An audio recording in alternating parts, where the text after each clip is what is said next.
Hello friends, सी set की जो हमारी सीरीज़ है ये, जिसके अंदर हम सी सेट के डिफरेंट डिफरेंट टॉपिक्स करके देख रहे हैं, उसके अंदर आज का जो हमारा जो लेक्चर है वो है डेटा इंटरप्रिटेशन के ऊपर। आई होप आप सभी की तैयारी अच्छी चल रही होंगी। जो लोग इस साल प्रीलिम्स लिखने वाले हैं, उनको मेरा ऑल द बेस्ट एग्ज़ाम के लिए। ठीक है, आगे बढ़ते हैं। तो सबसे पहले देखते हैं कि इन डेटा इंटरप्रिटेशन कितना कितना आता है, वो सब देखेंगे हम। ठीक है, तो पहले बेसिक इंट्रोडक्शन मेरा, ये मैं पहले भी बता चुका हूँ अपने बारे में।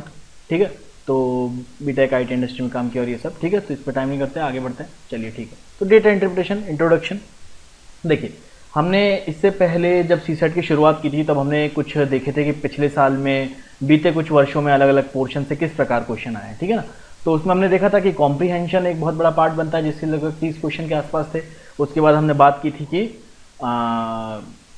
रीजनिंग की बात की थी, तो रीजनिंग से लगभग 20 क्वेश्चन, और न्यूमरेसी जो है बेसिक मैथ्स यानी कि आपकी, उससे लगभग 30 क्वेश्चन। तो 80 क्वेश्चन तो यही हो गए। तो फिर डेटा इंटरप्रिटेशन के लिए जगह कहाँ बची? तो ये एक जनरल पैटर्न है। 2018 में डेटा इंटरप्रिटेशन से भी कुछ क्वेश्चन आ गए थे, 8-10 क्वेश्चन आ गए थे। ठीक है, और 19 में शायद डेटा इंटरप्रिटेशन से कोई क्वेश्चन नहीं आया है। तो हम ये नहीं कह सकते कि भैया कोई ज़रूरी नहीं है कि डेटा इंटरप्रिटेशन से इस साल क्वेश्चन ना ही आए, हो सकता है 10, 12, 15 क्वेश्चन आ जाए। ठीक है, तो हमें हर तरीके की एक्सीजेंसी के लिए तैयार रहना चाहिए, और शुरुआत में हमारा फोकस रहना चाहिए मेजर पार्ट पे कि जिसके ज़्यादा आने के चांसेस है। इसी वजह से मैंने कॉम्प्रीहेंशन, रीजनिंग और मैथ्स के लेक्चर्स यहाँ पे पहले ही हम लोगों ने सिनॉप्सिस आईएएस की तरफ से आपको प्रोवाइड किए हैं। इसके बाद क्योंकि किसी भी टॉपिक को इग्नोर नहीं किया जा सकता कंप्लीटली यूपीएससी की प्रिपरेशन में, तो डेटा इंटरप्रिटेशन भले ही 2019 में क्वेश्चन ना आया हो, फिर भी हमको एक तैयारी एक बार तो देख ही लेना चाहिए। क्यों देख लेना चाहिए? कि बाई चांस अगर क्वेश्चन 10-12 आ जाते हैं तो क्या होता है कि उससे कोई ज़्यादा फर्क नहीं पड़ेगा। हो सकता है हम बाकी 70 में से अपने क्वेश्चन कर सकें, लेकिन क्या हो सकता है जब हम देखते हैं डेटा इंटरप्रिटेशन की यार 10-12 क्वेश्चन आ गए, तो थोड़े से हम लोग वहाँ पे शॉक्ड ना हो जाए। शॉक्ड रिएक्शन क्या होता है आपके एग्जाम के लिए? शॉकिंग रिएक्शन खराब रहता है। ठीक है, कुछ भी ऐसी चीज जो आप एक्सपेक्ट नहीं कर रहे हो, तो अनएक्सपेक्टेड जब भी एग्जाम के अंदर कुछ आता है वो हमारे लिए अच्छा नहीं होता। ठीक है, तो अगर हम तैयारी नहीं करके जाएंगे तो हमारे लिए अगर डेटा इंटरप्रिटेशन के ज्यादा क्वेश्चन आ गए तो वो अनएक्सपेक्टेड होगा, और वो फिजूल का हमारा ऊपर स्ट्रेस बढ़ाएगा। इसलिए हम डेटा इंटरप्रिटेशन को एक बार देख लेते हैं। ठीक है ना, तो डेटा इंटरप्रिटेशन आपको कैसे क्वेश्चन देखने को मिलेंगे? आपको कुछ ऐसे बार ग्राफ्स देखने को मिल सकते हैं, पाई चार्ट देखने को मिल सकते हैं। ठीक है, पाई चार्ट देखने को मिल सकते हैं। इसके अलावा कुछ आपको लाइन ग्राफ देखने को मिल सकते हैं। ठीक है, लाइन ग्राफ देखने को मिल सकते हैं, और इनके अंदर आपको डेटा को इंटरप्रेट करना पड़ेगा। डेटा दिया जा सकता है क्वेश्चन के अंदर डेटा के बेसिस पे सवाल भी आ सकते हैं। ठीक है, डेटा के बेसिस पे क्वेश्चंस होंगे। इसके अलावा कुछ आपको इन्फ्रेंस करने को भी कहा जा सकता है डेटा के ऊपर। डेटा के बेसिस पे आपको कंक्लूजन निकालने को भी कहा जा सकता है। ठीक है, डेटा के बेसिस पे आपसे ये सब चीजें पूछी जा सकती हैं। तो आपको क्या करना है एक तरीके से, मतलब मेरे हिसाब से अगर पर्सनली मैं कहूं तो कॉम्प्रीहेंशन, मैथ्स और रीजनिंग के मुकाबले मुझे ये लगता है कि ये इतना ज्यादा हैवी नहीं होना चाहिए हमारे लिए। ठीक है ना, लेकिन फिर भी एक बार देख लेना तो कोई हर्ज नहीं है। ठीक है ना, मेरा मानना तो ये है कि डेटा इंटरप्रिटेशन आप मेरे साथ ही यहाँ पे या फिर एक साथ कहीं पे भी, आप किसी भी चैनल पे कहीं पे भी एक आध वीडियो पे भी प्रैक्टिस कर लेते हैं अच्छे से, जहाँ पे अच्छे से बताया हुआ है, तो वो इनफ हो जाएगा आपकी प्रिपरेशन के लिए, अगर आप उसकी थोड़ी सी भी प्रैक्टिस कर लेते हैं। ठीक है, तो आगे बढ़ते हैं। हम क्या करते हैं, 2018 के कुछ क्वेश्चन उठाएंगे डेटा इंटरप्रिटेशन के, और उनको यहाँ पे सॉल्व करने की कोशिश करेंगे। ठीक है, चलिए आगे बढ़ते हैं। देखिए यहाँ पे एक बार ग्राफ का क्वेश्चन है। ठीक है, देखिए क्या दे रखा है इसके अंदर, इंपोर्ट्स ऑफ 3 डिफरेंट आइटम्स दे रखे हैं। नीचे आइटम दे रखा है, कॉइल दे रखा है, शीट दे रखी है, स्क्रैप दे रखे हैं। तीनों की अलग अलग बिल्डिंग्स बनी हुई है। ठीक है, आपके वाई एक्सिस के ऊपर दे रखा है थाउजेंड्स ऑफ टन्स। तो इसको ध्यान से पढ़ें क्या लिखा हुआ है, थाउजेंड्स ऑफ टन्स। ये डेटा को याद रखें। ठीक है ना, इसके अलावा आपके एक्स एक्सिस में मंथ दे रखे हैं। चलिए समझ में आ गया, एक्स एक्सिस में मंथ दे रखे हैं और वाई एक्सिस में दे रखा है टन्स, वेट में जो कितना इंपोर्ट हुआ है। ठीक है, अलग अलग आइटम है, कॉइल, शीट और स्क्रैप। तो देखिए अब क्वेश्चन क्या पूछा गया है। चलिए 11वें नंबर का क्वेश्चन पे चलते हैं हम। 11वें नंबर के सवाल में क्या पूछा गया? पूछा गया by how much measured in thousands of tonne. Thousands of tonnes में आपको जवाब देना है। Did the import of sheet steel, sheet steel यानी कि जो लाइन वाला है। देखिए यहाँ ग्राफ के अंदर दिया हुआ ना, ये यानी ये वाला, ये जो चीज है, ये जो चीजें हैं, ये आपकी शीट स्टील हो जाएंगे। ठीक है, sheet steel exceed the import of coil steel, यानी कि ये जो खाली, ये जो कॉइल वाला हो गया आपका, ये जो ये वाले हैं जो सफेद एकदम। ठीक है ना, तो ये कॉइल स्टील हो गए। तो इन दोनों का डिफरेंस पूछा गया है, लेकिन क्वेश्चन को हड़बड़ी में ना करें, पूरे क्वेश्चन को रीड करें, इत्मीनान से रीड करें पहले। और क्या लिखा हुआ है, 3 मंथ्स का लेना है। और कौन से 3 मंथ्स? फर्स्ट 3 मंथ्स, यानी फर्स्ट 3 मंथ्स यानी कि आपका जनवरी फरवरी मार्च। जनवरी फरवरी मार्च में शीट वाला इंपोर्ट कॉइल वाले से कितना ज्यादा हुआ है ये पूछा गया है। देख सकते हैं आप तीनों केसेस के अंदर शीट वाला कॉइल के मुकाबले ज्यादा है, तो तीनों के डिफरेंस निकाल लीजिए। थोड़ा सा अगर मैं देखने में दिक्कत आ रही हो तो थोड़ा सा इस तरीके से लाइन बना लीजिएगा पेपर के अंदर, ताकि आपको थोड़ा सा कनेक्ट हो जाए, ठीक है ना, डिफरेंस निकालने में आसानी हो जाए। तो यहाँ पे 10 का डिफरेंस है, 30 और 40 का डिफरेंस है, यानी यहाँ 10 का डिफरेंस हो गया, ठीक है। फिर इधर एक लाइन खींच लीजिए। थोड़ा सा हो सकता है कि थोड़ा सा आपको कंफ्यूजिंग सा लगे, क्योंकि क्या होता है मतलब अपना चश्मा वश्मा, जिनको थोड़ा सा आईसाइट वीक हो तो अपना चश्मा वश्मा ले जाना ना भूलें, ठीक है ना, क्योंकि क्या हो सकता है कि मतलब ये थोड़ा सा बार ग्राफ में थोड़ा भी अगर डेटा वेटा आप थोड़ा सा चश्मे की वजह से नहीं देख पा रहे हैं, ठीक है ना, तो वो ले जाना ना भूलें, है ना। नंबर आपका सही है या नहीं है, क्योंकि ये थोड़ा सा मतलब ये लोग छोटे छोटे से बार ग्राफ बने होते हैं, तो थोड़ा सा हमें मैच करना पड़ेगा। तो यहाँ पे देखना पड़ेगा, यहाँ पे डिफरेंस 31 और 37 के बीच लगभग 6 का डिफरेंस है, ठीक है। उसी तरीके से तीसरे वाले मंथ के अंदर चले जाइए, तो तीसरे वाले मंथ की अगर बात करें तो लगभग इस तरीके से लाइन बना के देख लीजिए थोड़ी सी, ठीक है। 33 और लगभग 36, यानी लगभग 36 है इधर, ये 36, तो ये 3 का अंतर है। तो टोटल अंतर कितना हो गया, ये तीनों +10 है, ये +6 है और +3 है। क्यों? क्योंकि तीनों केस में शीट वाला जो ग्राफ है वो ज्यादा हाइट पे है, तो तीनों का 10 + 6 + 3 = 19। तो जवाब हमारा हो जाएगा 19। इजीली क्वेश्चन हो जा रहा है। वैसे ज्यादातर ऐसा नहीं होगा कि एक ऑप्शन 19 दिया होगा और एक ऑप्शन 20 दिया होगा। यूपीएससी जानबूझ के इतना क्लोज ऑप्शन नहीं देगी, क्योंकि क्या हो सकता है कि जहां पे 36 हो रहा है किसी को 37 दिखाई देगा, किसी को 36 दिखाई दे सकता है, ठीक है। तो ये दिखने के चक्कर में, क्योंकि आपको दिखने में गलती हो गई एक आध पॉइंट की, इस वजह से यूपीएससी आपके आंख काटने की कोशिश नहीं करेगा और ज्यादातर ऑप्शन जो है वो थोड़े थोड़े दूर दूर होंगे, ठीक है ना, ताकि एक तरीके से आपका जो एक आध पॉइंट का ह्यूमन एरर है वो, तो उस ह्यूमन एरर को लेके ना घबराएं। यूपीएससी के अंदर मेरा पर्सनली मानना है कि ऑप्शंस इतने ज्यादा क्लोज नहीं होंगे। हालांकि आपको कई बार स्टेट पीएससी में दिख जाता है, क्योंकि मुझे याद है एक बार पता नहीं कौन सा स्टेट पीएससी शायद राजस्थान का देने गया हुआ था, और प्रीलिम्स के अंदर सेंसस पूछ रखा था, तो जानवरों का काउंट पूछ रखा था क्वेश्चन। तो मैं थोड़ा सा घबराया, लेकिन मैंने शायद कहीं रीड कर रखा था कि भैया स्टेट के अंदर कितने टोटल कैटल हैं। लेकिन जैसे ही मैं ऑप्शन के अंदर गया तो ऑप्शन के अंदर एक ऑप्शन है 11 करोड़ 50 लाख, दूसरा है 11 करोड़ 51 लाख, 11 करोड़ 52 लाख।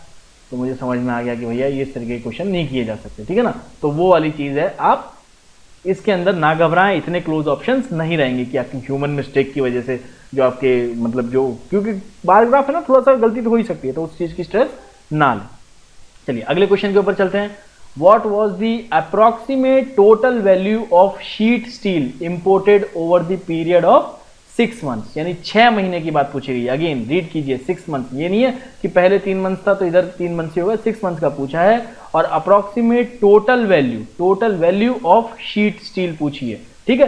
तो देखिए कहीं पे वैल्यू दी हुई है क्या, ये डॉलर टाइप साइन बना हुआ है, तो वैल्यूज कहां दी हुई है, देखिए कॉइल के आगे इधर कॉइल की वैल्यू दी हुई है 320, शीट के आगे शीट की वैल्यू दी हुई है 256, और स्क्रैप के आगे स्क्रैप की वैल्यू दी है 175, ठीक है। तो देखिए यहाँ पे भी 4 ऑप्शन जो दिए हैं वो एक दूसरे के बहुत ज्यादा क्लोज नहीं है, थोड़े दूर दूर है ऑप्शन की वैल्यू। तो इसका मतलब समझ में आ रहा है कि ग्राफ की वजह से थोड़ा सा आपका अगर ह्यूमन एरर हो जाए तो उसकी वजह से कोई बहुत ज्यादा आपके मार्क्स, आपका सवाल गलत ना हो जाए। तो टोटल वैल्यू शीट स्टील पे चल जाइए। शीट स्टील यानी कि हमारी ये बीच वाली लाइन, सीधी वाली लाइन, 6 महीने का जोड़ना है, तो इधर ये 40 है, इधर आपका लगभग 37 है, तो 77 हो गया। इसके बाद 36 + 36 कर लीजिए, ठीक है। फिर से ये 36 वैल्यू, ये वाली अप्रैल के महीने की 36 जोड़ लीजिए। ये मैंने जनवरी फरवरी की 77 एक साथ लिख दी है, ठीक है ना। जनवरी फरवरी मार्च अप्रैल मई की जोड़ के देखिए, तो इधर मई की आपकी वैल्यू लगभग 34 आ जाएगी, ठीक है। इसके बाद जून की जोड़ लीजिए, तो जून की भी लगभग 34 है, ठीक है। इन सबको जोड़ लीजिए तो ये कितना आ जाएगा, लगभग 36 36 72 और ये 68, ठीक है। ये 140 और लगभग 77 यानी 217, ठीक है ना। और 217 लगभग, और इसको मल्टीप्लाई करना है आपको शीट की जो प्राइस है, शीट की प्राइस आपकी दी गई है लगभग 256, तो 217 को 256 से मल्टीप्लाई कीजिए, ठीक है। 256 से मल्टीप्लाई करें और लगभग कुछ 55,000 के आसपास आपकी वैल्यू आ जाएगी, ठीक है। अब आपको लगे 55,530 आया मान लो, ठीक है, या 532 आया है, एग्जैक्ट 55,550 नहीं आया, तो भी आप इसी आंसर को मार्क कर दीजिए, क्योंकि सबसे पास वाला यही है, ठीक है ना। क्योंकि आपका आंसर जो आएगा वो इसके सबसे पास वाला आएगा और आपकी वैल्यू ये आ जाएगी। वहां पे ये नहीं घबराना है कि यार मेरा तो यार अप्रोक्सीमेट, क्योंकि क्या होता है देखिए, बार इतना छोटा सा दिया हुआ है तो हम उसको एग्जैक्ट देख पाए, ये जरूरी नहीं है, नहीं देख पाए एग्जैक्ट तो भी कोई दिक्कत नहीं है, कोशिश करें कि मिनिमम 0 एरर हो आपके उसमें, एरर बहुत कम हो, डेटा निकालिए, मल्टीप्लाई कीजिए, जो सबसे पास हो उस वाले को टिक लगा दीजिए, ठीक है। ऐसा नहीं हो कि 52,000 आ रहा है आपका या फिर आपका आ रहा है 47,000, ठीक है, 47 या 48,000 आ गया तो आपको कंफ्यूजन हो जाएगा कि ये बी या ए है। लेकिन अगर आपने सही से ग्राफ को देखा होगा तो बहुत करीब वाला ऑप्शन आएगा और इस केस के अंदर आपका 55,550 वाला आंसर हो जाएगा, ठीक है। आई होप सभी को समझ आ रहा है कि स्ट्रेस लेने की कोई बात नहीं है, एग्जैक्ट अगर ना भी आ रहा हो एकदम, ठीक है ना, कि यार मेरा तो एग्जैक्ट आया नहीं है, तो वो हो सकता है ग्राफ के अंदर आपका थोड़ा सा देखने के अंदर हल्का एक आध पॉइंट का मिसअंडरस्टैंड हुआ, तो वो आपको इतना तो मान के चलना पड़ेगा कि वो सही होगा, ठीक है ना। चलिए अगले क्वेश्चन के अंदर जाइए, और मतलब अपने ईगो पे नहीं लेना कि यार मेरे कैलकुलेशन से जो आया मैं तो उसी को मानूंगा, यूपीएससी ने शायद गलत बनाया, मैं तो जाके रिप्रेजेंट करूंगा, सुप्रीम कोर्ट जाऊंगा, बोलूंगा कि भैया ये गलत कैसे बना दिया क्वेश्चन। कोई बात नहीं है, आगे बढ़िए, ईगो मत लेके आइए, क्वेश्चन को सही कीजिए, मार्क्स लेके आइए, कलेक्टर बनिए, बस इतना ही ध्यान रखना। चलिए अगले क्वेश्चन के ऊपर चलते हैं। अगला क्वेश्चन है what was the approximate ratio of sheet steel and scrap steel imports in the first 3 months of the year. Ratio पूछा है किस किस का, शीट स्टील का यानी कि ये बीच वाले जो ग्राफ में बीच वाला है, और दूसरा स्क्रैप यानी कि ये जो तीसरी वाली लाइन है, ठीक है। तो स्क्रैप वाले का पूछा है और शीट का पूछा है, ठीक है। तो जोड़ लीजिए, स्क्रैप वाले का भी हमने थोड़ी देर पहले जोड़ा ही था, ठीक है, यहां पे जोड़ा था ना अभी आपने 6 महीने के स्क्रैप स्टील का, सॉरी शीट का, तो शीट का लगभग 217 आया था, ठीक है। अब इसके बाद बात करते हैं किस चीज की, स्क्रैप स्टील की। तो स्क्रैप स्टील का डेटा निकालिए फर्स्ट 3 मंथ, सॉरी 217 ये जो है ये सॉरी ये 6 मंथ का है, लेकिन अगेन मैंने कहा क्या था कि रीड पूरा करना है। देखिए ये 3 6 3 होता रहेगा, चेंज होता रहेगा क्वेश्चन के अंदर। देखिए बहुत शाणे लोग हैं उधर पूछने वाले, इधर 3 मंथ पूछा है, इधर 6 मंथ पूछा है और अगेन 3 मंथ पूछ लिया है। तो इस चीज के अंदर कई बार क्या होता है जल्दी में कंफ्यूजन आता है, पीछे 6 मंथ किया था इधर भी 6 मंथ कर देंगे, इसलिए क्वेश्चन को ढंग से रीड करें। इधर 3 मंथ का पूछा है तो इधर 3 मंथ का डेटा कितना था याद होगा सभी को, 77 था, इधर इन दोनों को जोड़ के 40 37 और 36, तो 77 + 36 तो कितना हो जाएगा आपका ये लगभग 113, ठीक है। और दूसरी ओर आपको स्क्रैप स्टील का निकालना है, तो स्क्रैप स्टील आपकी ये वाली लाइन है, ठीक है, यानी 32, ये लगभग 34, 32 और 34, और ये वाली लाइन तीसरी वाली ये भी 32, 32 + 34 + 32 यानी कि लगभग आ गया आपका 98 वैल्यू, ठीक है। तो रेशियो क्या हो जाएगा कि 113 डिवाइडेड बाय 98, तो इसको देखेंगे तो ये लगभग आपका इसकी वैल्यू अगर आप निकालेंगे तो लगभग आपकी ये जो बी वाला ऑप्शन है 1.2 रेशियो इज टू 1 का आ जाएगा, ठीक है। एकदम मैंने अगेन कहा अप्रोक्सीमेट जिसके एकदम क्लोज आ रहा है उस वाले को टिक लगा लीजिए। हो सकता है मैंने भी अभी देखने के अंदर कुछ गलती की हो, ठीक है, तो वो आपको इतना ज्यादा तो देख के चलना पड़ेगा कि भैया अप्रोक्सीमेट जिसके सबसे ज्यादा क्लोज है वो उसी के ज्यादा सही होने के चांसेस होंगे। ग्राफ क्या है एकदम एग्जैक्ट वैसा नहीं आ सकता, ठीक है। हो सकता है कि आपको थोड़ा सा देखने में आप स्केल वेल लेके तो जाएंगे नहीं और मैच कराएंगे नहीं, ठीक है, तो इतना स्ट्रेस नहीं लेना है। तो यहाँ पे ये 13 का बी वाला आंसर हो गया, ठीक है। मूव करते हैं अगले क्वेश्चन की ओर, ठीक है, ये वाला क्वेश्चन देखते हैं। अगेन ये एक लाइन ग्राफ वाला क्वेश्चन है, इसके अंदर क्या दिखाई दे रहा है हमें, एक परसेंटेज ऑफ वर्क दिखाई दे रहा है वाई एक्सिस में, और अगेन एक्स एक्सिस में हमें मंथ्स दिखाई दे रहे हैं, ठीक है। इसके अलावा 2 लाइन बना रखी है, एक डॉटेड वाली लाइन है जिसको बोला एक्सपेक्टेड प्रोग्रेस, और जो सॉलिड लाइन है उसको बोल रखा है एक्चुअल प्रोग्रेस, ठीक है। क्या कह रहा है, which one of the following statement is not correct. तो ये ध्यान रखिए नॉट करेक्ट पूछा है, ठीक है, ये नहीं कि पहला ही करेक्ट लग गया वहां खट से ये लगाया खट से उठा लिया -3 मार्क्स, ऐसा नहीं करना है। नॉट करेक्ट पूछा है, ध्यान रखिएगा, ठीक है। तो क्या पूछ रहा है, पहला स्टेटमेंट क्या कह रहा है, ये पहला स्टेटमेंट कह रहा है कि on 1 June the actual progress, देखिए ये 1 अप्रैल है, कंफ्यूज नहीं होना है कि 1 मई किधर है, 1 मई इधर नहीं है, ये 1 अप्रैल है, तो ये 1 मई है, ये 1 जून है, और ये 1 जुलाई, ये 1 अगस्त और ये 1 सितंबर, समझ में आ गया। चलिए क्वेश्चन क्या बोल रहा है, on 1 June the actual progress of work was less than expected. तो 1 जून के अंदर चल जाइए, 1 जून के अंदर एक्चुअल प्रोग्रेस यहां पर है, एक्सपेक्टेड प्रोग्रेस यहां पर है, तो ऑब्वियस सी बात है क्या दिखाई दे रहा है हमें, एक्चुअल प्रोग्रेस जो है वो लेस है एक्सपेक्टेड प्रोग्रेस के मुकाबले। तो बिल्कुल सही स्टेटमेंट है, यानी कि ये हमारा आंसर नहीं होगा क्योंकि नॉट करेक्ट पूछा हुआ है, ठीक है। अगली लाइन के ऊपर जाइए, the actual rate of progress of work was the greatest during the month of August. तो actual rate of progress of the actual rate of progress देखिए जब भी लाइन ग्राफ के अंदर कुछ इस तरीके से मान लीजिए ये वाई एक्सिस एक्स एक्सिस है, ठीक है, इधर वाई एक्सिस के अंदर स्पीड दी हुई है, ठीक है ना, और इधर टाइम दिया हुआ है, तो अगर इस तरीके से लाइन बनी हुई है तो ये rate of change of speed हो जाएगी, एक तरीके से एक्सेलरेशन हो जाएगा, ठीक है ना। यानी कि लाइन ग्राफ के अंदर जो ये दिया हुआ है आपका सॉरी ये जो वाई एक्सिस पे दिया होगा, ये लाइन शो करती है रेट ऑफ चेंज। यानी कि अगर लाइन इस तरीके की है, देखिए ग्राफ के अंदर लाइन इस तरीके की है और दूसरी लाइन ये डॉटेड वाली लाइन है, तो जिसका स्लोप ज्यादा होगा उसका रेट ऑफ चेंज ज्यादा होगा, ठीक है ना, वाई एक्सिस के मुकाबले। अगर वाई एक्सिस पे स्पीड है, ठीक है, मान लीजिए वाई एक्सिस पे स्पीड है, तो अगर जिस लाइन का स्लोप ज्यादा होगा रेट उसकी ज्यादा होगी, ठीक है ना। तो यहां पे क्या पूछा है, the actual rate of progress, rate of progress यानी कि स्लोप की बात की जा रही है, चेंज कितनी तेजी से आ रहा है, ठीक है। तो rate of progress of work was greatest during the month of अगस्त, यानी कि एक तरीके से उसने ये पूछा है कि ये जो एक्चुअल वाली सॉलिड लाइन है ना, ये कौन से महीने में सबसे तीखी ढलान वाली है। तो चले जाइए, 1 अगस्त यहां से चालू हो रहा है, यहां से लेकर यहां तक ये अगस्त का महीना है, सॉलिड वाली लाइन की ढलान सबसे ज्यादा कौन से वाले महीने में है, अगस्त वाले महीने में है, क्योंकि देखिए यहां जो ढलान है उसके मुकाबले यहां की ढलान बहुत तीखी है। तो इसका मतलब सीधी सी बात है कि ये स्टेटमेंट भी सही है, और क्योंकि ये स्टेटमेंट सही है इसलिए हमारा आंसर नहीं है। उसने पूछा है नॉट करेक्ट कौन सा है इसके अंदर, ठीक है। अगले के अंदर चल जाइए, सी ऑप्शन क्या कह रहा है, the work was actually completed before the expected time. Work कब कंप्लीट होता है, वर्क ऑब्वियस सी बात है तब कंप्लीट होता है जब आप वर्क 100% कर दीजिए, ठीक है। जब आप वर्क 100% कर देंगे तो वर्क कंप्लीट हो गया। तो 100% वाली लाइन कौन सी, 100% तक कौन सी लाइन पहले पहुंच रही है, तो अगर हम ग्राफ के अंदर देखेंगे तो ये जो सॉलिड वाली लाइन थी जो कि बहुत पीछे रह रही थी, लेकिन 100% पे ये पहले पहुंच गई है। अगर 100% पे ये पहले पहुंच गई है तो इसका मतलब ये है कि एक्चुअल प्रोग्रेस जो है वो कंप्लीट पहले हो गई थी, यानी वर्क पहले ही कंप्लीट हो गया था एक्सपेक्टेड टाइम से। क्योंकि एक्सपेक्टेड टाइम कहां पे कंप्लीट हो रहा है, एक्सपेक्टेड टाइम था 1 सितंबर। देखिए एक्सपेक्टेड टाइम की लाइन देखिए,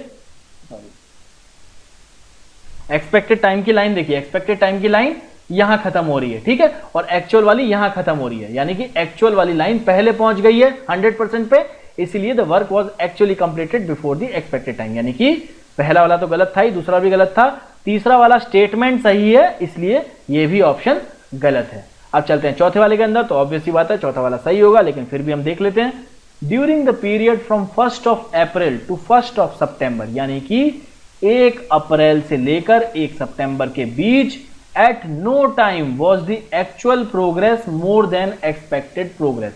यानी कि इसके कहने का मतलब है कि यहां पूरे ग्राफ के अंदर कभी भी एक्चुअल प्रोग्रेस जो है वो एक्सपेक्टेड से ज्यादा नहीं थी। देखिए अगर ग्राफ के अंदर 2 लाइन बनी हुई हैं, ठीक है, इस तरीके से, ठीक है, और अगर नीचे वाली लाइन ऊपर वाली लाइन को काट के कभी नहीं जा रही तो ये कभी भी इससे ज्यादा नहीं हो सकती वैल्यू, इसकी वैल्यू अगर ये इसको काट नहीं रही है। लेकिन यहां पे हम देख रहे हैं कि एक्चुअल प्रोग्रेस की लाइन जो डॉटेड लाइन है उसको काट रही है, उसको काट रही है, यानी कि ये कभी ना कभी तो उसके आगे बढ़ी गई है, इसलिए ये वाला स्टेटमेंट गलत है। और क्योंकि ये स्टेटमेंट गलत है इसलिए ये आंसर सही है। आई होप सभी को समझ आया हो, और देखने के अंदर क्वेश्चन आप कर भी रहे होंगे तो आपको इजी भी लग रहा हो। ये ज्यादा मुश्किल क्वेश्चन नहीं होते हैं इसके डेटा इंटरप्रिटेशन के, थोड़ा सा बस ये है कि धैर्य से समझदारी से क्वेश्चन को पूरा रीड करके करना है, आराम से हो जाएगा, ठीक है। चलिए अगला क्वेश्चन चलते हैं।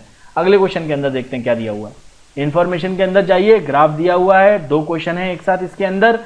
एक तरफ दिखा रखा है सॉलिड लाइन से बर्थ रेट, डॉटेड लाइन से लिखा रखी है डेथ रेट। डेथ रेट की वैल्यू दे रखी है रेट्स पर 1000, ये दे रखी है आपकी वाई एक्सेस में, एक्स एक्सेस में टाइम दे रखा है, ईयर्स दे रखे हैं। चलिए ठीक है, ग्राफ के अंदर चलते हैं। Looking at the graph between 1910 से 2010 के बीच की बात हो रही है, 1910 से 2010 के बीच की बात हो रही है। तो ग्राफ को देख के, यानी इस पीरियड से लेकर इस पीरियड के बीच की बात हो रही है, इस पीरियड की बात हो रही है। चलिए देखिए क्या पूछ रहा है, क्या कह रहा है, population growth rate has increased, population growth rate has increased. अब यहां पे थोड़ी सी आपकी जानकारी भी लगेगी। देखिए पॉपुलेशन ग्रोथ रेट क्या होती है, पॉपुलेशन ग्रोथ रेट होती है आपकी birth rate minus death rate से निकलती है, ठीक है ना, birth rate minus death rate, ये होती है आपकी पॉपुलेशन ग्रोथ। और ये किस तरीके से बदल रही है वो हो जाएगी उसकी रेट। पॉपुलेशन ग्रोथ क्या होती है, पॉपुलेशन ग्रोथ होती है बर्थ रेट या माइनस डेथ रेट, और इसका समय के साथ कैसा चेंज हो रहा है वो उसकी रेट बन जाएगी। ठीक है, यानी कि अगेन ये जो चेंज इन इंक्रीज, यानी कि अगर यहां पे birth rate minus death rate क्या है, birth rate minus death rate क्या है, यहां से लेकर यहां के बीच में ये जो गैप है यही तो है आपकी पॉपुलेशन ग्रोथ, और ये गैप किस तरीके से बढ़ या घट रहा है वो उसकी रेट बढ़ जाएगी, पॉपुलेशन ग्रोथ की रेट बन जाएगी वो। ठीक है, तो ये गैप के अंदर यहां पे क्या कह रहा है, population growth rate has increased between 1990 से लेकर 2010 के बीच, ये बोल रहा है कि population growth rate has increase. तो देखते हैं, चलिए हमारा यहां पे चलते हैं, पॉपुलेशन की ग्रोथ की रेट इंक्रीज हो रही है क्या। तो यहां पे कुछ इस तरीके से पॉपुलेशन ग्रो हुई थी, ठीक है, यहां पे बढ़ गई है फिर से ग्रोथ, ठीक है, यहां पे भी ग्रोथ थोड़ी सी बढ़ गई है, डिफरेंस बढ़ गया है, ठीक है। इसके बाद यहां के मुकाबले यहां घट रही है थोड़ी सी, यहां के मुकाबले यहां थोड़ी घट रही है, ठीक है। तो ग्रोथ रेट हैज इंक्रीज्ड पूरे 1990 से लेकर 2010, ये श्योरली नहीं कहा जा सकता, ठीक है। थोड़ी बढ़ी भी है, फिर बाद में कम भी हुई है, स्टेबलाइज सी भी हुई है, लेकिन यहां से लेकर यहां तक के बीच तो बढ़ रही है दिखाई दे रहा है, ये जो एरिया जो है थोड़ा सा बढ़ ही रहा है। लेकिन 1990 से लेकर 2010 के बीच हम श्योरली ये नहीं कह सकते कि पॉपुलेशन ग्रोथ रेट जो है वो इंक्रीज ही कर रही है, ठीक है। ग्रोथ रेट इंक्रीज नहीं करी है, पॉपुलेशन जो ग्रोथ है वो ज्यादा हुई है, लेकिन रेट की बात हो रही है यहाँ पे, ठीक है ना। दूसरा, पॉपुलेशन ग्रोथ रेट है डिक्रीज, तो हम डिक्रीज का भी नहीं कह सकते हैं, क्योंकि यहाँ पे थोड़ा सा हमें क्या देखने को मिल रहा है, थोड़ी सी बढ़ रही है घट रही है, थोड़ा सा एक पैटर्न फिर आके स्टेबल भी, थोड़ी स्टेबल सी दिखाई दे रही है, ठीक है। कोई ऐसा पर्टिकुलर ट्रेंड नहीं, डिक्रीज भी नहीं हो रही, ठीक है, डिक्रीज को भी नहीं कहा जा सकता। Growth rate of population has remained stable, देखिए स्टेबल भी नहीं कहा जा सकता है, क्योंकि थोड़ी यहां पे जो है उसके मुकाबले यहां पे थोड़ी अलग है, ये दो लाइन का डिफरेंस जो है, ये डिफरेंस जो जिस तरीके से चेंज हो रहा है, बढ़ रहा है घट रहा है, वो अलग है स्टार्टिंग के मुकाबले और आगे भी अलग है। लेकिन हम डेफिनेटली ये नहीं कह सकते कि बढ़ ही रहा है शुरुआत से लेकर एंड तक या घट ही रहा है, ठीक है। तो अगला ऑप्शन क्या कह रहा है, अगले ऑप्शन के ऊपर चल जाते हैं। Population growth rate shows no trend, obvious सी बात है, जो ग्रोथ की रेट है पॉपुलेशन की, यानी कि birth rate minus death rate का जो डिफरेंस है उसके अंदर कोई पर्टिकुलर ट्रेंड नहीं दिखाई दे रहा, ठीक है ना। कभी बढ़ रहा है किसी साल घट रहा है, ठीक है, या फिर स्टेबल भी रह रहा है। तो तीनों चीजें हो रही हैं, बढ़ भी रहा है, घट भी रहा है, लेकिन और स्टेबल भी हो रहा है। इसलिए हम ये नहीं कह सकते कि किसी पर्टिकुलर टाइप का ट्रेंड दिखाई दे रहा है 1990 से लेकर 2010 के बीच, और इसीलिए आपका ये वाला ऑप्शन सही हो जाएगा। चलिए ठीक है, अगले क्वेश्चन की ओर बढ़ते हैं। 64 का डी, 64 का ये, हाँ इसमें चलिए इसके अंदर जाते हैं। तो ये क्या कह रहा है कि सॉरी 63 का आंसर है डी। चलिए ये हो गया, 64 वाले क्वेश्चन के अंदर चलते हैं। With reference to above graph consider the following statement. 1970 को बेस ईयर मानने को कह रहा है। चलिए आपने कहा तो 1970 को बेस ईयर मान लिया, ठीक है। चलिए पहला स्टेटमेंट क्या कह रहा है, population has stabilised after 35 years, यानी कि 35 साल बाद अब पॉपुलेशन बढ़नी बंद हो गई है, यानी कि अब पॉपुलेशन बढ़ नहीं रही है 35 साल बाद, ये वो कह रहा है। तो देखिए पॉपुलेशन ग्रोथ का क्या मतलब है, population growth is birth rate minus death rate, यानी कि अगर बर्थ रेट डेथ रेट से ज्यादा है तो पॉपुलेशन बढ़ ही रही होगी। तो 1970 को अगर मैं बेस ईयर मान लेता हूं और 1970 से लेकर 2010 तक की बात करें अगर, तो ये इन 30, 35, 40 साल जो भी हैं वो हमें देखने को क्या मिल रहा है कि हमेशा बर्थ रेट जो है वो डेथ रेट से ज्यादा है, बर्थ रेट डेथ रेट से ज्यादा है, यानी कि पॉपुलेशन तो ग्रो कर ही रही है ना कंटिन्यूअसली, एंड तक भी बर्थ रेट जो है वो डेथ रेट से ज्यादा है, इसलिए पॉपुलेशन ग्रो कर रही है। तो पॉपुलेशन स्टेबलाइज कैसे हो सकती है, जब बर्थ रेट डेथ रेट से ज्यादा है तो पॉपुलेशन स्टेबलाइज नहीं हुई है, ठीक है। पॉपुलेशन स्टेबलाइज होने का क्या मतलब है कि पॉपुलेशन अब बढ़नी बंद हो गई, यानी बर्थ रेट और डेथ रेट बराबर हो गई है, वो ये कह रहा है। तो ये बात तो सही नहीं है। चलिए ठीक है, अगला चलते हैं। अब क्या कह रहा है, population growth rate, population growth rate has stabilised after 35 years. तो ग्रोथ रेट हैज स्टेबलाइज्ड, यानी कि ग्रोथ यानी पॉपुलेशन ग्रोथ की जो रेट है, यानी कि उसके बढ़ने की जो रेट है, पॉपुलेशन ग्रोथ जो हो रही है उसकी रेट, जैसे कहते हैं ना कि 19 के अंदर मतलब जीडीपी इतनी थी तो 2020 के अंदर इतनी हो गई, तो उसकी ग्रो करने की जो रेट है उसे हम जीडीपी ग्रोथ रेट कहते हैं। इसी तरीके से पॉपुलेशन की ग्रोथ किस तरीके से बढ़ रही है उसको पॉपुलेशन ग्रोथ रेट बोलेंगे। तो हम क्या देख रहे हैं कि यहाँ पे ये वाली लाइन सीधी हो गई है और यहाँ पे भी ये वाली लाइन सीधी हो गई है, यानी कि डिफरेंस लगभग लगभग जो है यहाँ पे एंड में इस वाले एरिया के अंदर जब जा रहे हैं तो डिफरेंस दोनों का लगभग स्टेबल हो गया, यानी कि पॉपुलेशन ग्रो तो कर रही है, अभी भी बर्थ रेट डेथ रेट से ज्यादा है, लेकिन जो ग्रोथ की रेट है, पॉपुलेशन की बढ़ने की जो दर है वो स्टेबल हो गई है, अब वो बढ़ नहीं रही है। ठीक है, तो ये वाली बात यहां पे सही लग रही है। ठीक है, ये वाला ऑप्शन सही लग रहा है। अगला क्या कह रहा है, death rate has fallen bye 10% in the first 10 years, यानी कि पहले 10 साल के अंदर 1970 से लेकर 1980 के बीच डेथ रेट जो है वो 10% से घटी है। तो 1970 में डेथ रेट कितनी थी, चले जाइए यहां पे लगभग 20 के आसपास थी, और 1980 में डेथ रेट लगभग कितनी है, सॉरी ये 25 हो जाएगा, 25 लगभग 25 के आसपास है, और 1980 के अंदर कितनी है लगभग, अगर हम देखेंगे तो समझ में आएगा लगभग 21 के आसपास, 21 के आसपास, यानी डेथ रेट डिक्रीज हुई है 4 से। ठीक है, और 25 का 10% कितना होता है 2.5, लेकिन डिक्रीज कितने से हुई है डेथ रेट 4 से, यानी कि 10% वाली बात आपकी गलत है ना। 25 के मुकाबले 21 हो गई है, 25 के मुकाबले अगर डेथ रेट 22.5 हो जाती तब हम कहते कि 10% से गिर गई है, लेकिन वो तो 21 हो गई है, यानी कि ये वाला स्टेटमेंट भी गलत है। क्लियर कट समझ में आ रहा है। ठीक है, अगले के अंदर चाहिए, अगला क्या कह रहा है, तो ऑप्शन के अंदर चले जाइए एक बार। ऑप्शन के अंदर 1 और 3 किसमें गलत है, 1 वाला तो गलत है, तो ये वाला ऑप्शन गलत हो गया, ये वाला भी ऑप्शन गलत हो गया, और क्योंकि 3 गलत हो गया तो ये वाला भी ऑप्शन गलत हो गया, और सही ये वाला ही होगा। ज्यादा देखने की भी जरूरत नहीं है, अपने आप समझ में आ रहा है, लेकिन फिर भी एक बार चेक कर लेते हैं। Birth rate has stabilise after 35 years, यानी 35 साल बाद बर्थ रेट का ग्राफ स्टेबलाइज हो गया है, सीधा सा हो गया है। देखिए रेट स्टेबलाइज होने का रेट कब, अगर ग्राफ ऐसा होगा तो यानी कि रेट है, और अगर लाइन सीधी सी हो जाए तो वो स्टेबलाइज हो गई है। तो क्योंकि बर्थ रेट की यहाँ लाइन हमें सीधी सी दिखाई दे रही है, यानी कि बर्थ रेट का बढ़ना अब या घटना बंद हो गया, ना तो बर्थ रेट इधर आके बढ़ रही है ना घट रही है, यानी कि 35 साल बाद लगभग हमें क्या देखने को मिल रहा है कि बर्थ रेट और डेथ रेट लगभग स्टेबलाइज हो गया। तो बर्थ रेट स्टेबलाइज होगी आफ्टर 35 ईयर्स। तो 2 और 4th वाला ऑप्शन भी सही है, इसलिए आपका आंसर हो जाएगा इसका ऑप्शन डी, ऑप्शन डी, यानी कि 2 और 4। चलिए, आई होप क्लियर है सभी को यहां तक। चलिए अगले क्वेश्चन की ओर आगे बढ़ते हैं। अगला क्वेश्चन क्या कह रहा है, अगला क्वेश्चन, ठीक है, अगला क्वेश्चन आपका एक तरीके से बार ग्राफ का ही है, ठीक है ना। तो अगला क्वेश्चन क्या कह रहा है, फॉर स्पोर्ट्स मीट, ये थोड़ा सा उसका नहीं है, डेटा इंटरेस्टिंग नहीं, चलिए पर फिर भी पड़ा हुआ है तो कर लेते हैं। 3 लोग बैठे हुए हैं, ठीक है, एक स्पोर्ट्स मीट है, विनर का स्टैंड बना हुआ है, विनर का स्टैंड बना हुआ है, भैया बचपन में स्पोर्ट्स फुट खेला होगा, देखा होगा, फर्स्ट सेकंड थर्ड को जो बैठा देते हैं वो स्टैंड बना हुआ है। ठीक है, 6 डिफरेंट कलर्स मौजूद हैं इनके पास, और इनको क्या करना है, 3 वुडन ब्लॉक्स को कलर करना है। 6 डिफरेंट कलर्स हैं इनके पास, होंगे रेड, पिंक, ब्लू, हमें को लड़कों, ज्यादातर लड़कों को तो यही कलर याद रहते हैं। ठीक है, तो ये सब रेड हो गया, ब्लू हो गया, ब्लैक हो गया, जो भी है इन टाइप के कलर्स हों। ठीक है, 6 कलर्स मौजूद हैं और कह रहा है 3 वुडन ब्लॉक को पेंट करना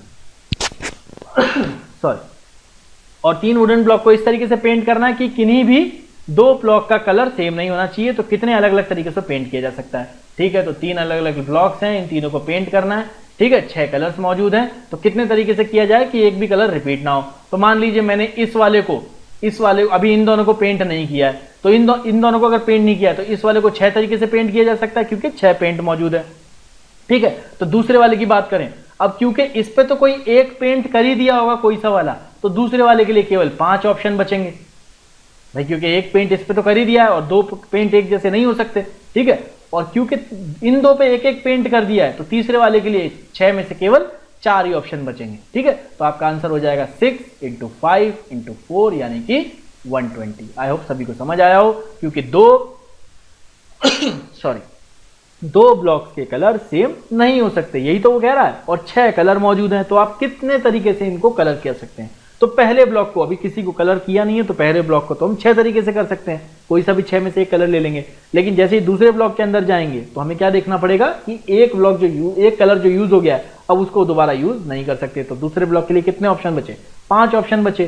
फिर तीसरे ब्लॉक के अंदर जाएंगे, अब 2 कलर ऑब्वियसली यूज हो चुके हैं, तो उसके लिए केवल 4 ही ऑप्शन बचते हैं। तो 6 × 5 × 4, 120। बहुत ही सिंपल क्वेश्चन है। ठीक है, आगे बढ़ते हैं। तो ये सिंपल क्वेश्चन है, आप इसको इजीली कर सकते हैं। आंसर हो गया इसका ए। चलिए अगला क्वेश्चन अगला क्वेश्चन क्या कह रहा है, देखिए ध्यान से।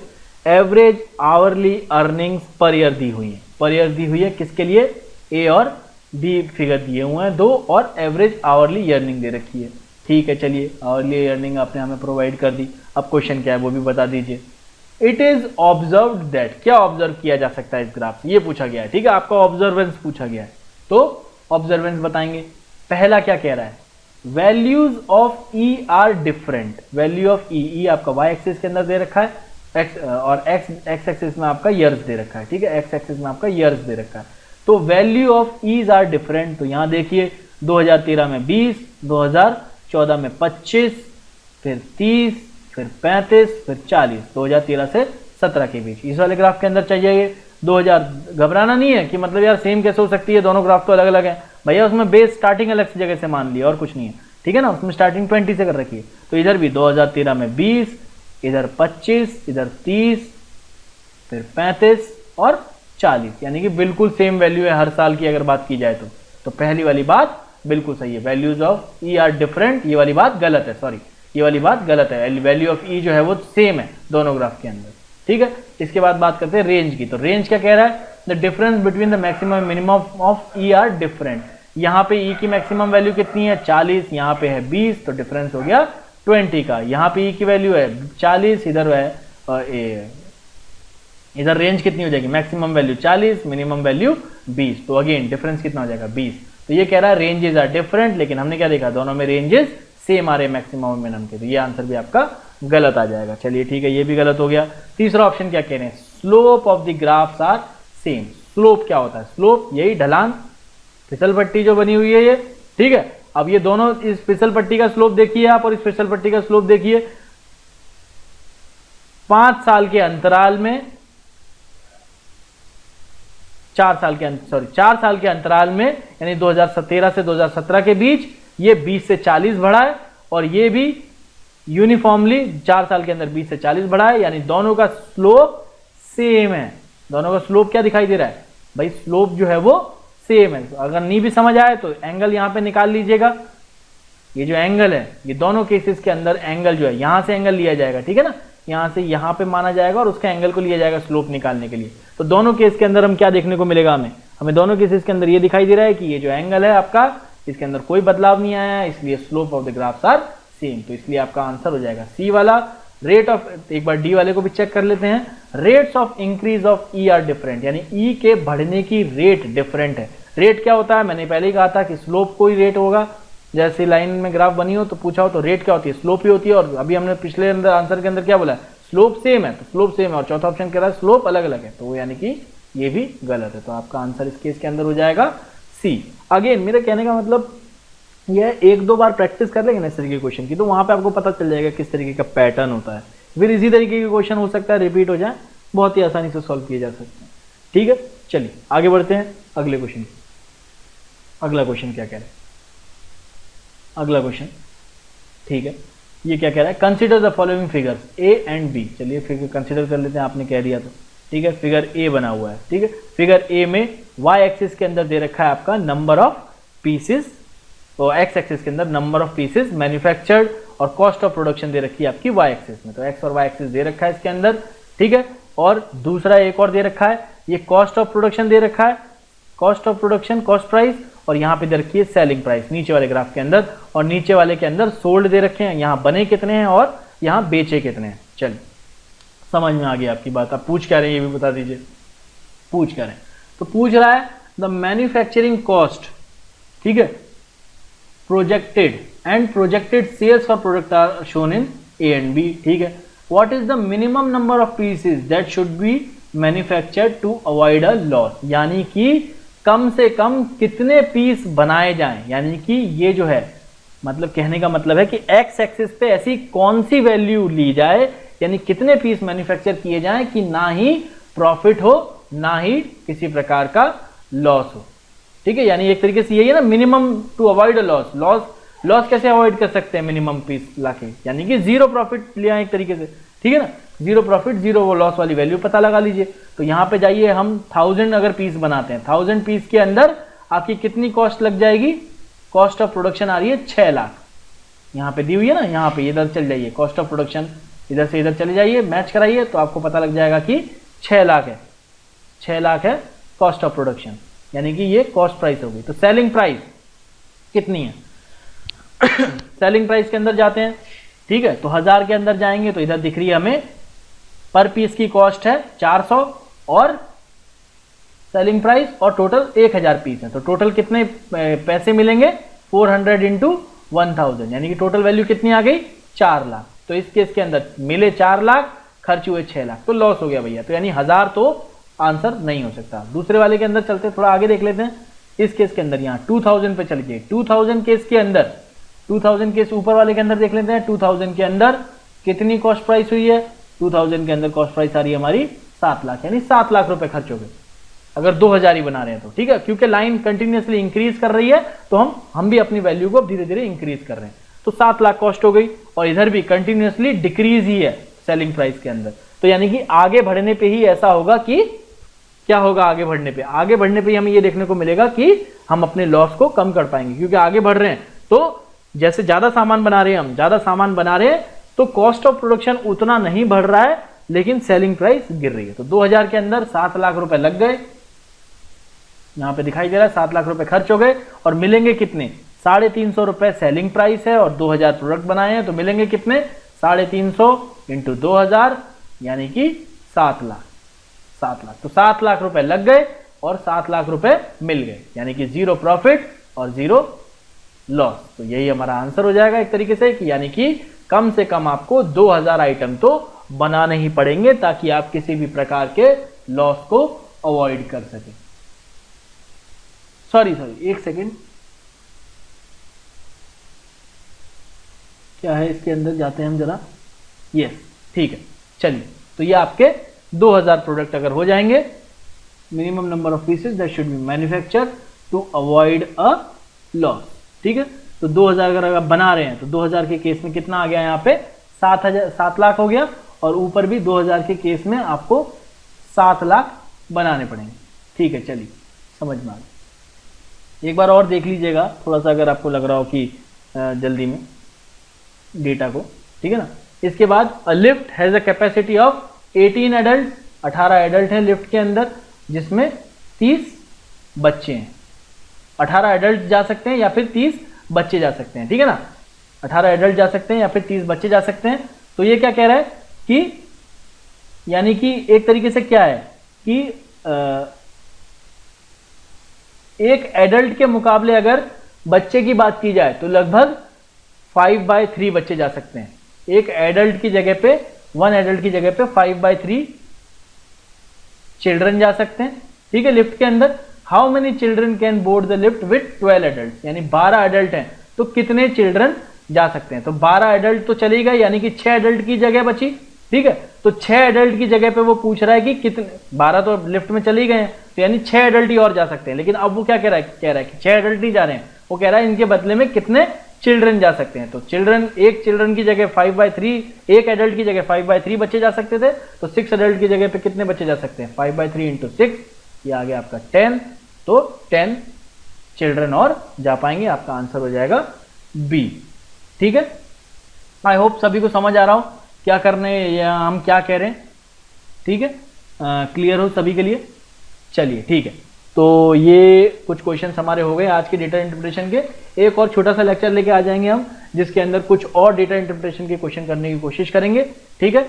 तब तक के लिए धन्यवाद आप सभी को, आपके एग्जाम के लिए ऑल द बेस्ट। अपनी जीएस की प्रिपरेशन को स्ट्रेंथ में स्ट्रांग बनाए रखिए, थोड़ा थोड़ा रिवाइज करते रहिए। ये टाइम नया पढ़ने का नहीं है, कुछ भी इस वक्त नया ना पढ़ें। जो आपकी बेसिक्स बुक्स हैं उन्हीं के ऊपर ध्यान दें, उन्हीं को ज़्यादा फोकस करें, रिवाइज करें, ठीक है। स्ट्रेस ना लें, चाहे तो एग्जाम से 2 दिन पहले पढ़ना छोड़ दें अगर पहले पढ़ रखा हो तो, और उन्हीं 2 दिन के अंदर सोच रखा था कि पूरा पढ़ूंगा तो फिर उन 2 दिन के अंदर पढ़िए, ठीक है, जो भी है। लेकिन अगर अच्छे से आपने तैयारी की हुई है तो बिना स्ट्रेस लिए हुए यूपीएससी के अंदर जाइए।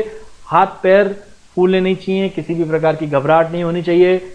अगेन मैं एक और बात आपको ध्यान में दिलाना चाहता हूं कि अगर पेपर पेपर 1 अगर खराब गया है या अच्छा गया है, उसका असर अपने सी सेट के पेपर के ऊपर ना जाने दें। खराब चला गया जीएस पेपर 1 और ये लगेगा आपको कि यार मेरा तो इस साल हो ही नहीं सकता है, मेरा तो पेपर उतना अच्छा नहीं गया है, तो सी सेट में मन नहीं लग रहा है, और आप घर पे चले गए तो आपने जाके देखा कि यार पेपर तो बहुत टफ आया था, किसी के ही नंबर नहीं आ रहे, कट ऑफ तो नीचे गिर जाएगी, मेरे तो क्लियर करने के चांस है, लेकिन आपने सी सेट पे ध्यान नहीं दिया और शायद सी सेट की वजह से आपका पूरा एक साल खराब हो जाए। तो ऐसी चीज़ ना होने दे, पहले पेपर का असर दूसरे पेपर सी सेट के ऊपर ना आने दे। ठीक है, तो मिलते हैं अगले लेक्चर के अंदर। बाकी सिनॉप्सिस आईएएस के और भी कोर्सेज के लिए आप वहाँ जाके रजिस्टर कर सकते हैं सिनॉप्सिस आईएएस की वेबसाइट के ऊपर जाके। Thank you.